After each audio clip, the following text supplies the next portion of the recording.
Ito ang abandoned military hospital sa Corregidor Island.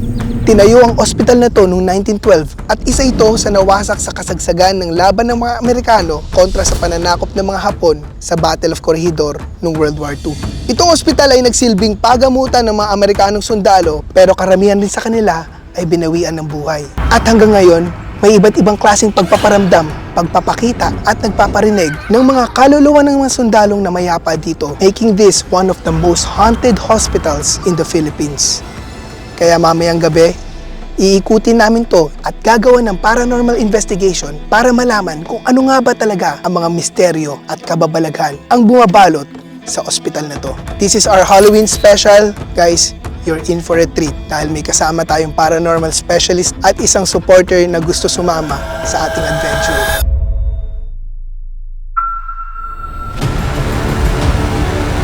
Hindi kami naparito para makipag-away mga kaibigan.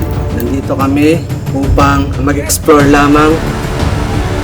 May babae na salita. Pangalan mo na naman, Choy. May nakita akong gumalaw, nakaputi. Holy Satan! Hindi siya basta-basta vandalism. Feeling ko may mga meanings. Mukha ng babae, mahaba buhok. Gusto niyo magkaramdam sa amin? Hawakan niyo nga yung mga kasama ko at ako. Kung talagang nandiyan kayo. Konnichiwa? Aga! Pasok mo na.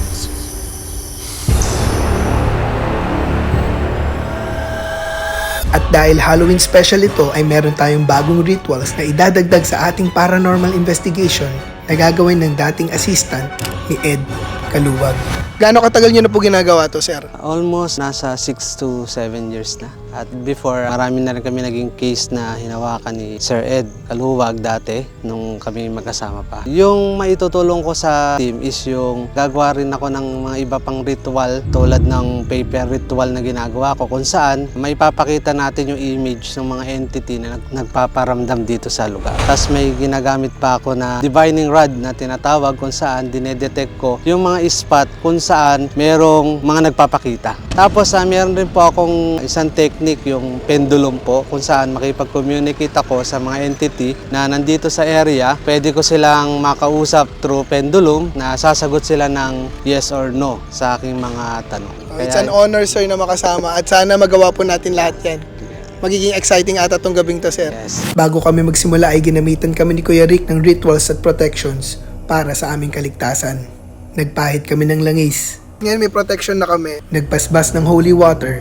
Pinatunog ang Tibetan singing bowl. Ginawan kami ng orasyon. At nanghingi ng paalam bago pasukin at libutin ang ospital na to.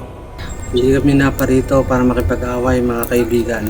Nandito kami upang mag-explore lamang dito sa inyong lugar para ipakita sa mga tao na nandito kayo at wala kaming masamang balak na gagawin dito sa inyong lugar.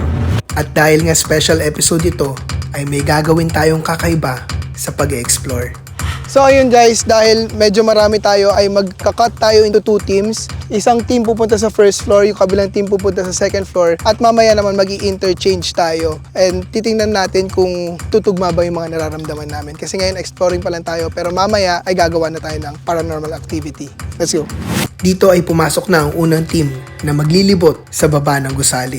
So yun guys, nandito tayo ngayon sa first floor and as Sir William said, may capacity to ng 300 beds. So 300 na patients ang kaya nilang i-accommodate. Papasok na yung first team, so susunod kami.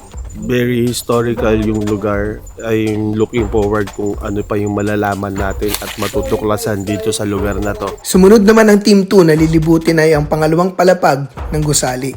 So as you can see guys, merong mga off limits dito no, dahil siyempre kailangan natin mag-ingat.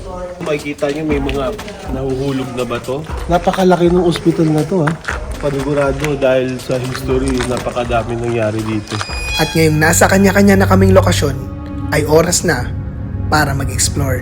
So again, itong hospital, this was completed 1912. This is a outdoor hospital. It is a shaped like a big cross siya on top view.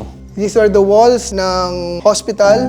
Medyo ano na siya, butas-butas and may mga cracks na siya pero good condition pa rin siya para sa akin kasi hindi pa siya totally natitibag. Ang galing talaga nung unang panahon natin, nung World War, ang galing ng mga construction nila. Yung lapag niya is, eto pa rin po yung as is, di ba? Yes, po, Yung all original. Grabe, 100 years old. Ganda ng ospital, no? Dati. Mas maganda pa sa hospital natin ngayon. Ngayon, Sir, bakit po may mga off-limits dito? So due to ano na rin, nag-start na rin siyang Deteriorate, ma-deteriorate. oo. So may mga unsafe area na bumabagsak na po siya. Okay.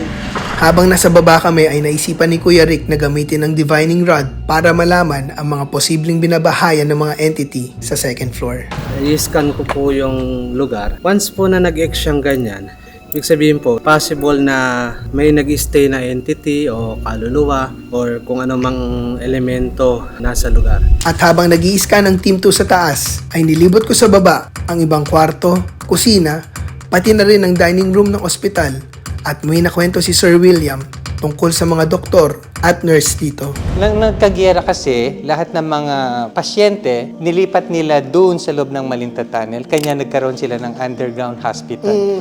Pero speaking of hospital po, imagine niyo din yung mga doctors or especially mga nurses na nag-serve dito sa Corregidor Island. Saludo kami sa inyo. For me, actually, hero sila eh. Kasi hindi nila iniwan yung mga sundalo dito Hindi hanggang sila bayad dun, matapos no? yung gyera. Hindi po.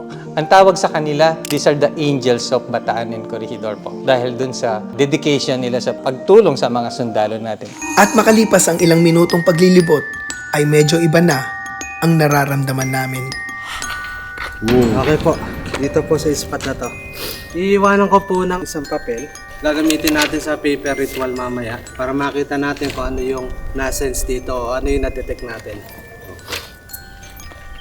Dito po, pangalawa na pong spot na to sa same location. Dito po, meron. Guys, dito, ito yung mga nakikita natin sa picture sa mga internet na nagsisirculate na may mga nakikita daw mga orbs or may mga naririnig na sigaw. So far, ngayon kasi hapon, wala man tayo narinig na any different and we're just exploring pero ang napansin ko lang is medyo iba yung atmosphere dito compared dun sa labas kanina. Dito po. Possible po, baka may tumalon dito. Yan po, may kilabutan ako. dito merong possible na tumalon. Possible po. Or kaya po may naman dyan sa area na yan. Or meron po nagpapakita dito na dito nakatayo. So, yun nga yung ano natin, no? Kung saan sila namamalagi. Tama po. Yun Yung nag-iiwan po kasi sila ng energy kung saan po nagmamantya po yun sa lugar. Ngayon, nadedetect po ng ating rad. Tinuloy namin ang aming paglalakbay at sa baba ay napansin ko na maraming iba't ibang sulat sa pader at posibleng may malalalim na kahulugan nito. Panther Squad, PO2 Sergeant, may parang mga ranggo siya, no? Mga ranggo ng sundalo. So I'm not sure bakit may mga names dito ng mga sundalo. Baka nagtatali sila or they have been here. Hindi siya basta-basta vandalism eh. Feeling ko may mga meanings. Samantalang sa second floor naman ay namangha ang team ni Albert sa mga naiwang bakas ng nangyaring laban noong World War II. Kung mapapansin nyo, yung design niya, very 1912. Yung mga tama ng rocket. Tama ng rocket yan. Oo, tama ng bala yan. Kailangan, yung nangyayari. Dito na tayo sa may bandang balcony ata to, sir. Guys, ito na yung dating sliding windows din nila. Pero as you can see, dahil sa katagalan ay totally wala ng windows. So, butas na siya. You can feel the fresh air. Pero what could have been, diba? Nung early 1920s, ano kaya yung itsura nito? Sobrang nakaka-mesmerize. Sobrang nakaka-peak ng interest mo. At makalipas pa ang ilang minuto, ay may napansin kaming kakaiba. Ano mo, parang mga modern. Yung structure. Nasa third floor na tayo? Oo, tingnan mo sila nasa second floor. Ano? Di naman tayo makita. Ano tayo naakyat sa third floor? Ano to? Third floor Third na ba? floor na.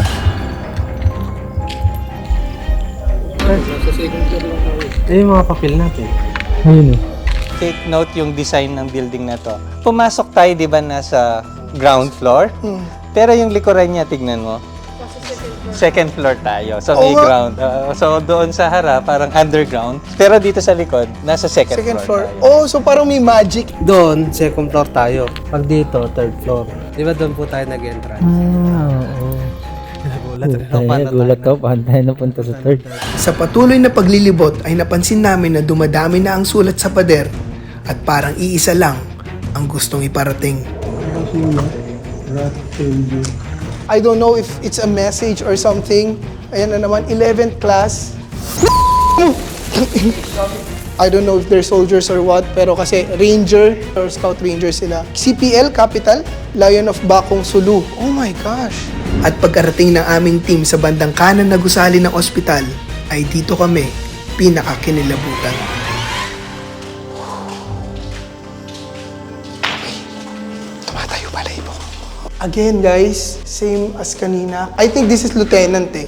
LT, Captain, Satan, Choy. Holy Satan. It feels uneasy din na nakikita namin mga pangalan at feeling namin it's like telling something eh. So, mga Nakakilabot tong portion na to.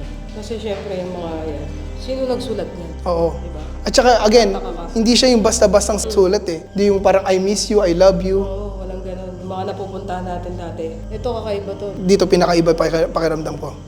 Tumayo yung balayibo ko sa legit dito. Saka may nakikita na kami kanino doon. Sa gitna kanina. Saan banda? Kitchen? Sa kitchen. Siya puti. Ang akin anino pa lang.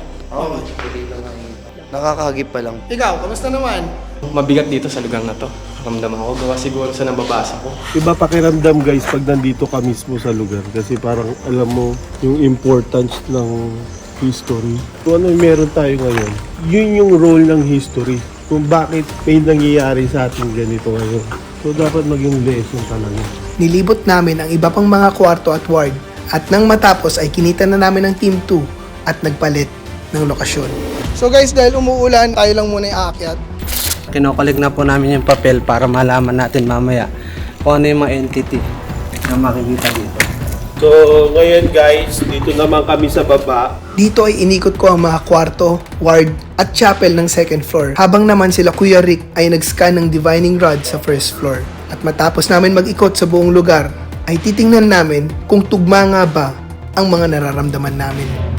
So Kuya Rick, na-explore niyo na yung first, second floor, na-explore ko na namin yung first, second floor. Tingnan natin kung magtutugma. Based dun sa nakita ko, first and second floor, not too much akong na-feel. Dito sa first floor, meron akong na-feel dito sa may kitchen. Nagkaroon ako ng goosebumps. Dito sa may mga walls nito, kung saan may mga names ng mga lieutenants or privates. Pero pinakamalakas na naramdaman ko yung tumayo yung balahibo ko sa likod. Dito, sir. Yung may baril as yung door. Doon, sir, talagang... Hindi lang ako, pati sila Kim, they felt something different. So kayo, sir, ano yung mga na-feel? Based sa aking observation, ilan lang yung na-detect ko tong spot sa taas. Talagang napaka-minimal. Pagdating dito sa baba, dyan pa lang po sa pag-entrance, may na-detect na po agad ako na energy doon na entity. And then, lahat ng mga pintuan dito sa baba is meron akong na-sense na energy ng entity. Hindi naman siguro nagkataon lang dahil magkahiwalay kaming grupo. Dito rin kayo, sir. Yes, same. Lahat po ng mga pader na sinasabi nyo, nilibot namin yan, is same lang po na naramdaman nila, sir. Same din po doon, pag gawin namin doon, nakaramdam na po kami ng malamig na hangin na may kasamang kilabot. Sir, ganito rin naramdaman ko doon. Tama. Dito sa akin. Yes. So guys, different kami ng pero what are the chances na parehas tayo nung may kilubutan ako? Feel. So, saan pinakamalakas sa inyo, sir? Kuya Rick? Nung pumasok ako doon sa kalagay na CR, nag-detect ako doon is mostly pure positive yung lumalabas sa aking pagde-detect. Which means na lalong lumalakas yung pakiramdam ng kilabot tsaka yung lamig doon sa area na yun. Okay. Nakakamangha na nagtugma ang mga nararamdaman namin sa mga specific na pwesto ng ospital.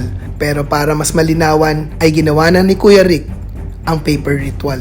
Itong mga papers na to is yan yung mga na-detect ko dun sa possible may entity nag-i-stay or naiwan ng memories ng energy niya. Kaya ngayon, dito, gamit ng paper ritual na gagawin ko, magmamanifest dito kung ano yung possible na itsura ng negative energy or na-sense natin dun sa bawat area na Interesting. dito.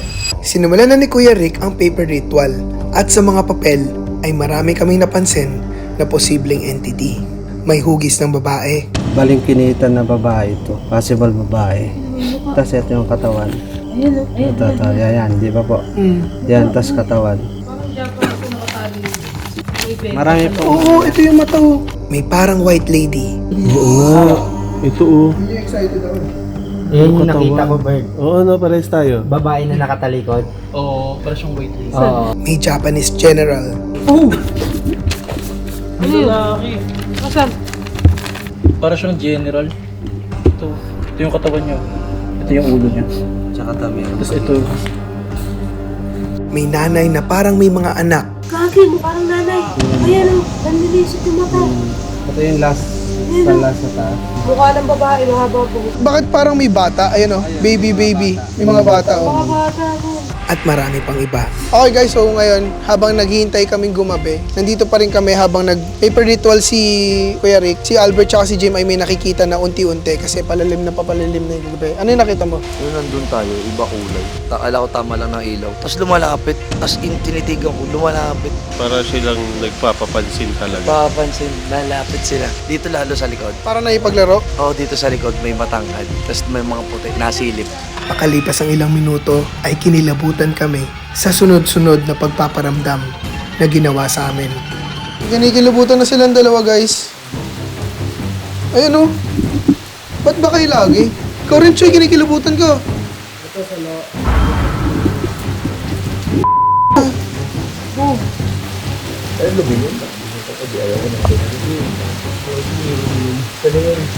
Ang bilis ka na kanina. Seryoso? Gago? Lagi naramdaman ko, Choy. Sa paa ko. Oo. Kuya Rick, meron ba dito ngayon sa amin yan? May nararamdaman ako sa paa ko. Ayun sa paa ko. Gumaganon sa paa ko. Gumaganon. Dito. Kanina pa nga yan. At dito, nagulat ako sa sinabi ni Rick sa akin. May babae na salita. As in ngayon lang. Ano sabi? Choy, naulan ka. Pangalan. Ano sinabi? Pangalan mo na naman, Choy. Seryoso? Dito ko narinig. Kanina pa yan ako. Swear. Pero this time pa ng spirit box. Babae. Uy, parang hindi na natin kailangan ng spirit ba? Virtual pa lang sa labas. Choy, naulan ka kayo. Meron sa paa ko. Choy, naulan ka kayo. Hindi ako nadilig kong word na kaga. Pero babae, pabulong. Bakit ako lagi? Guys, lakasan niyo yung loob niyo. Ito na yun. At matinding kilabot ang naramdaman ko nung sa akin na mismo nagpakita. Yung pinapakaramdaman ako. Ha? Ang sundan lang. Gago, may nakita akong gumalaw. Oo, babae, nakaputi. Dito, promise. Doon sa likod ng hagdanan. Parang tumakbo. Kanina pa siya patakbo-takbo. Kanina pa palapit. Nakaputi. First time ko makakita ng gumalaw na ano. Oo, nakaputi na ano. Oh my gosh. Okay ka lang, yo? Ano naramdaman mo? Nakinabutan ako. Napakataas na ang tensyon ng mga oras na to, kaya naisipan na naming simulan ang paranormal investigation sa lugar kung saan kami lahat ay nakaramdam ng pinakamalakas na energy.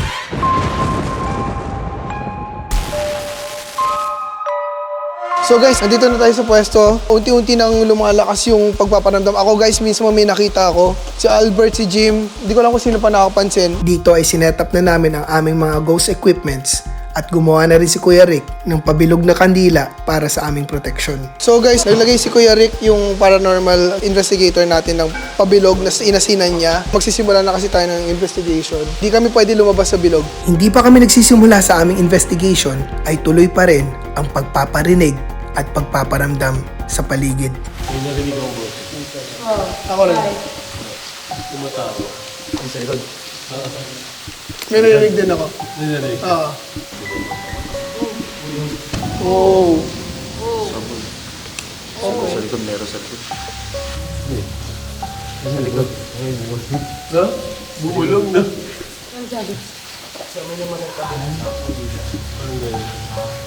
Ano masasabi mo kay Eric ngayon sa energy? Ulo, mga energy dito. Oh, tumunog yung music box. Ha? Ha? Ay, kung ano? May? Narinig mo?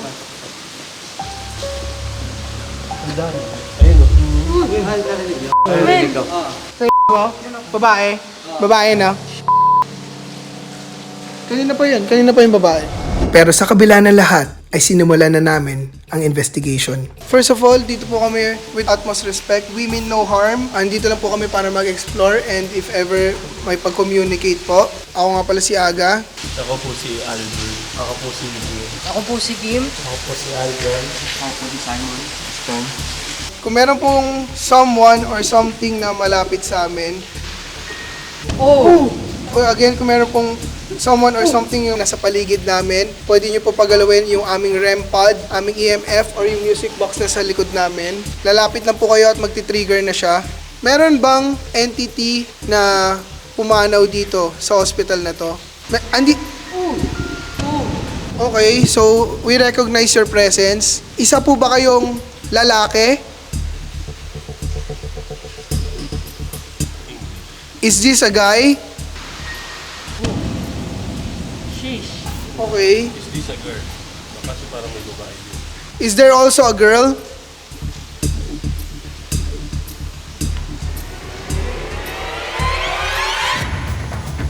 Ooh, rempad. So nandito kayo ngayon sa harap namin. Pwede ba namin kayo makausap? Gusto niyo ba kami nandito? Lumipas ang maraming minuto na wala kaming nakuhang maayos na sagot. Kaya napagdesisyonan na namin gamitin ang spirit box. So ngayon guys, tatry namin yung spirit box. Kasi hindi kami masyado makakuha ng maayos na sagot or interaction. Or paramdam lang sila. Oo, so far no. So far. At abangan nyo maya-maya dito sa pagko-communicate sa spirit box dahil may maririnig kayong first time lang namin na experience. Kung sino po pa nandito ngayon, yung lalaking kausap namin, tatry namin makipag-communicate using the spirit box. Magtatanong kami ng questions and pwede kayo sumagot through here gamit yung frequency ng spirit box natin. Okay, so may kasama po ba kami ngayon? Hindi po malinaw, may kasama po ba kami ngayon? Yes. Ang dami sumasagot ah. Hindi ba kayo makalapit dito dahil sa protection na ginawa ni Kuya Rick? Huwag na. Oo, narinig ko huwag na. Ilan po kayo nandito ngayon? Parang saan po narinig ko? Maaari po ba namin malaman ang nangyari sa inyo dito?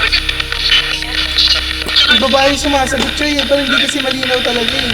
Hindi naging malinaw ang mga sagot sa tanong namin at akala namin ay ayaw makipag-usap. Pero nung tinanong namin ang kanilang nationality, ay matinding kilabot ang nakuwang sagot namin.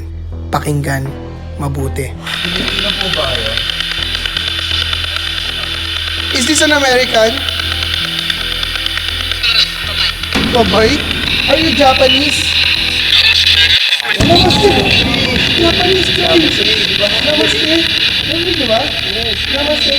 Paano to? Ano ba yung naman po? Parang kamusta? Arigato po siya. Arigato! Japanese na! Pero ano siya? Narinig mo yung namaste? Oo. Okay lang namaste. Isipin mo, Philippine radio to pag may lalabas sa Japanese words. Malinaw na sa mga oras na to na Japanese ang kausap namin, kaya sinubukan naming magsabi ng mga ilang Japanese words. Namaste is hello pala. Oo nga! Konnichiwa! Pakinggan niyong mabuti ang mga susunod na sasabihin ng entity sa spirit box. Ay! Oh, tomorrow! Tawin na narinig mo! Konnichiwa! Oh my God! This ka... Joy, isipin mo na Japanese tayo, mas nag-ano sila, mas naging, responsive.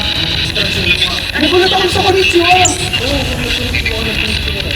First time, Joy, Japanese mismo yung ano natin. Kaso dahil Japanese ang lengguwahe ng sagot sa amin, ay nahihirapan kami kung paano sila kakausapin.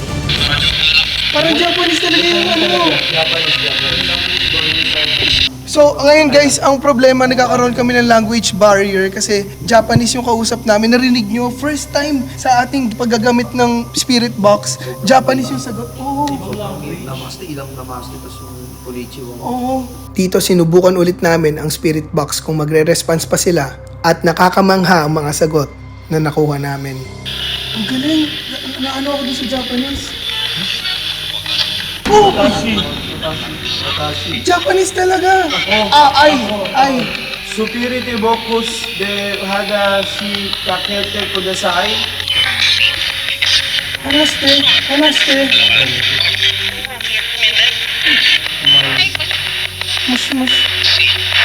Moshi! Doso! Doso! Talk to me! Paano yun? Eh, paano natin kakausapin? Do you understand English? Japanese na gano'n! Bukunawa?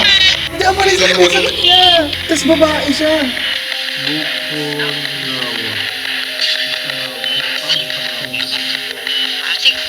Wala sito, talk to me. Choy, kung papakinggan mo, ang Japanese nung pagsasalita niya, hindi lang natin maintindihan. Narinig namin kanina guys, na dito. Hindi sabihin, talk to me. Who are we talking to? What's your name? Oh my gosh, ang hirap nito, Choy. Anata no namae wa nani desu ka? Hindi, hi is yes in Japanese eh. Anata desu ka? May tawa. Ano to? Language barrier to. Wala na ako, Choy. I got nothing. Pero dahil Japanese nga ulit ang nakausap namin, ay hininto na namin ang spirit box at naisipan ng gawin ang Estes method. Pwede ba kami lumipat? Lalabas kayo dito. Mataas ang chance na makipag-communicate sila ng ayos kasi wala tayong barrier. So parang pigil yung pag-response nila. Ngayon, kung gusto nyo, labas muna. Labas kahit Kapag dito lang?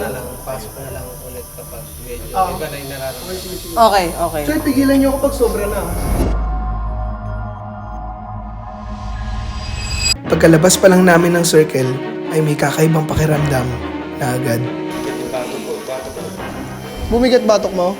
So guys, bumigat yung batok ni Direk. Lumabas muna kami kasi sabi ni Kuya Rick, yung paranormal specialist namin. Ready? Ready. Agad, naririnig mo ako? Ngayon lumabas na kami sa bilog. Pwede ba kami may pag-usap Yes! sa'yo? Me! Hot! Oo, ikaw. Naglock! Bat! Bat? Sa Tuma! liguan? Sad! Bakit ka malungkot? May kasama ba kami ditong American soldiers? Tara! Saan mo Tara! pupunta? Saan ako pupunta? What? Where should I go? Nothing! Aga! Nothing? Ikaw rin ba yung bumulong sa akin kanina? Ganon? May mga Japanese soldiers ba dito? Hoy! Asa na? Babarel! During World War ba to? Dito ay sunod-sunod na agad ang sagot ko kahit wala pa silang tinatanong. Galit ka ba sa Tulong! Oo, andito kami para tulungan kayo. Bagay! Daya!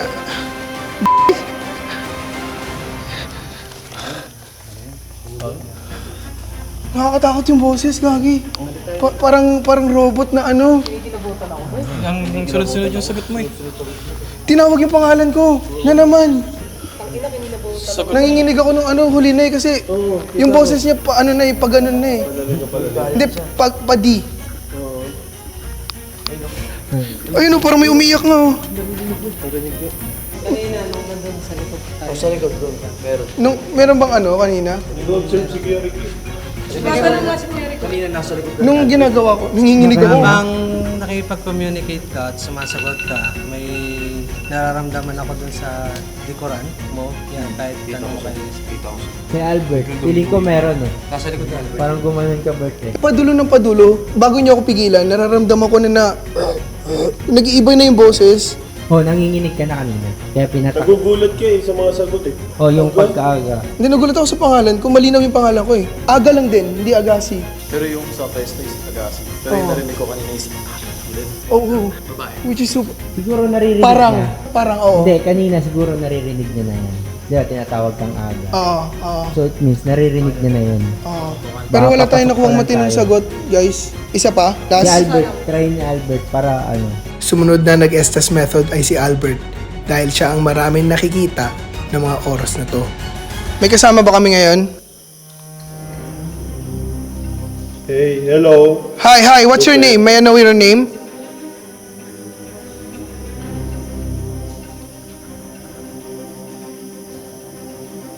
Bat. Bat? Uy, ba't na naman? Bat, is that your name? Bat. Hello. Hi, Bat. So that's your name, Bat. Are you a guy? What? Bat, are you a guy? Did you here? Home. Bahay niya to. Okay na? Kuya Rick! Sino to? May iba pa ba kami kausap?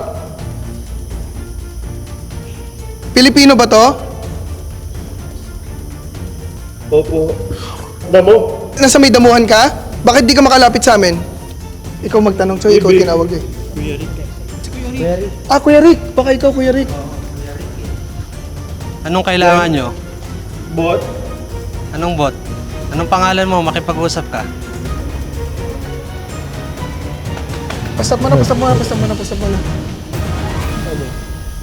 Accurate yung sa... Hindi ko alam kung siya o si Rick. Ano? Kuya Rick eh. Oh, Oh, tama. Kuya Rick.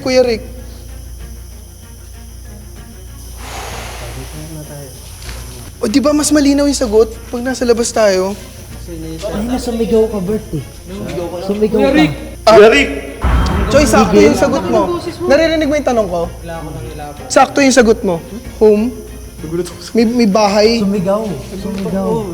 Kuya Rick. Pag tinanggal mo, parang tahimik pala. Para pag nandun ka, ang dami. Meron rin sa akin, one time, 3 boses susunod-sunod eh. Gulat ako sa'yo. So may Pilipino, may Amerikano. 2 times na sinabi yung... Meron language Marami. barrier. Kuya Rick, so paano to? Feeling ko ikaw yung hinahanap. Oh, ikaw yun. Nag-Kuya Rick eh. Anong plano natin? Siguro, pwedeng makipag-usap ako sa kanila. Sa sarili mong method. Kung Oh, gusto yun. nyo, ganun. Sige. Gamitin natin yun. Okay, so tapusin na natin yung STS method for tonight. Hindi tayo masyado nakakuha ng clear na sagot unlike dun sa... Choy. Katulad dun sa Cresta La Union. Pero may mga saktong sagot naman. Parang inaano ko nga sa... Iniintindi ko yung word eh. Hindi ko maintindihan kung bakit sa lahat, pangalan ko tsaka pangalan ni Kuya Rick yung tinatawag. So, yun yung question mark. At dito may napansin si Jim sa mga sinabi ng entities kanina. Yung pangalan. Pili ko Yung bats, kung saan lang galing yung mga paniki kanina. Putang ina mo! Ah! Oh, Joy, sa kanto. Try natin dun last na, sa batch. Sa CR. Kasi kanina ko pa iniintindi, sabi ko ba't yung Oo nga. sinabi niyo Ang pangalan? nasa isip ko, CR.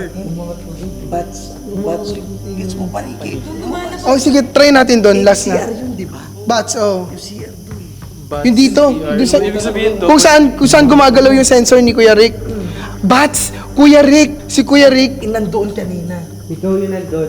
Sa batch! Doon sa kanila. Oo, so kailangan nandun tayo. Yun, lakas niya no.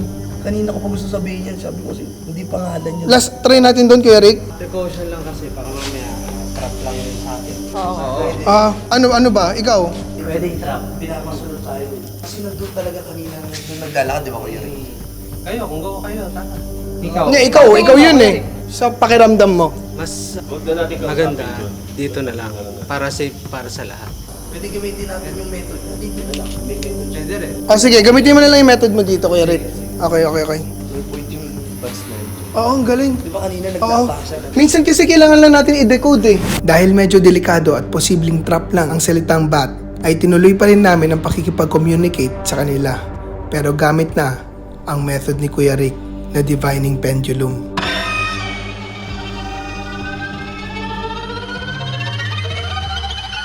Gagamit tayo ng board, yung entity na makakausap natin. Possible na sumagot siya ng yes or no. Kaya ang ibibigay rin mga tanong, ang sagot lang is yes or no. Kaya tayo may kandila dito, gamit ito is Tower of Light for protection rin. Kung sagot niya is yes, ang magiging galaw ng ating pendulum, pag ganun. Kapag ang sagot niya is no, pag ganun ang galaw ng pendulum. Ganyan yung hawak sa pendulum, tapos sisiguraduhin natin hindi siya gumagalaw. Pag nakakaramdam ako ng panginginig, dito nyo makikita yon na parang gumagalaw siya. Nanginginig yung kamay ko that time. Kasi minsan, sobrang tagal, nakakangalay rin. Hanggang kaya kong i-stay yung kamay ko, i-stay ko. Okay. At dito, nagsimula na kaming magtanong. Gusto niyo ba kami pumunta sa BATS or CR? Gusto nyo ba kami pumunta sa gawing CR, sa may gawing bat? Sumagot kayo. Sumagot kayo. Gusto niyo ba kami pumunta sa CR? Yan, nakita niyo, umaano na siya. Yan. Umaano yung ano niya. Okay? Lakas mo pa sagot. Yes. Yes daw, gusto niya. May balak ba kayong masama kapag pumunta kami doon? No. Di ba kayo nagsisinungaling sa amin sa sinagot nyo?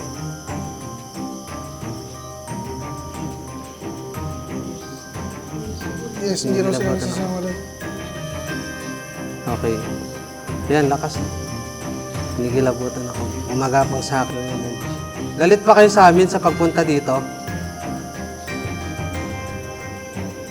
No. No. Mabuti naman kung ganon. Kayo din po ba yung nagpakita sa akin kanina? Kayo rin ba yung nagpakita kanina sa mga kasama ko? No. Kasi Choy, babae yun eh. Tsaka yun yung Japanese na nakausap natin eh. Engkanto ba kayo? Minto na. Engkanto ba kayo? Pakisagot. Yes. Ba't marunong pa mag-Japanese? Hindi ata. Kayo ba yung kausap namin kanina na nagja-Japanese? Oo. No, hindi sila. Hindi nga sila yun. Iba to. Okay. Hindi kayo yung kausap namin kanina, no? No. Nakinikilabutan na ako. Gusto niyo magparamdam sa amin? Nanginginig na yung kami. Gusto niyo magparamdam sa amin? Pakisagot. Yeah. Sumasagot. Yes. Ngayon, ganito gagawin natin. Hawakan nyo nga yung mga kasama ko, pati ako. Kung talagang nandiyan kayo. Yan, lakas ng yes nyo. Ano, kaya nyo ba? Para malaman lang namin na nandyan lang kayo sa paligid namin. Ano sagot nyo? Sige nga, magparamdam nga kayo sa amin.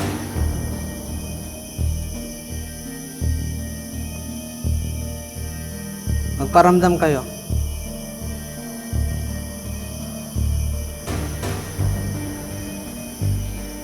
Di ka ba makalapit dun sa circle? Pero sa akin na yan, sa likod ko, ramdam ko na. Oo, dito. Sige, tatapusin na namin to.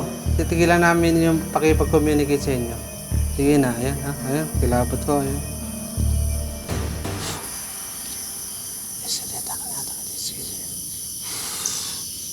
Yan yung mga nakuha nating sagot sa kanila. Ngayon, gusto talaga tayong papuntahin dun sa bat. Ang tanong, anong... Daan lang. Daan lang tayo, pwede. Dadaan lang. Bago kami umalis, ay pinuntahan na namin yung bath na tinutukoy nung entity. Ito na yung bath. Tabi-tabi po. Nandito na po kami. Tara na. Sakay. Meron naman. Nabibigta yung ano. Diyan. Teka lang. Ay, nag-iingay yung mga paniki. Stop. Ayun no. Uy! Nilalabasan sila ay! Bandang huli ay wala rin kaming nakuhang maayos na sagot. Kaya bago umalis ay pinagdasal namin lahat ng entities na nakausap namin. At para sa experience na to ay isa lang ang masasabi ko. Maraming misteryo ang bumabalot sa ospital na to at marami rin kaming naranasan at nakuhang sagot sa pakikipag-usap sa mga entities na mahirap may paliwanag. Subalit makikita mo sa gusaling ito ang bakas at hirap ng mga nakipaglaban noong World War II at isa itong simbolo ng paghihirap para sa kalayaan ng ating bansa. At sa final episode natin sa Corridor series ay lilibutin natin ang isa sa pinaka-haunted at makasaysayang lagusan sa Pilipinas, ang Malinta Tunnel.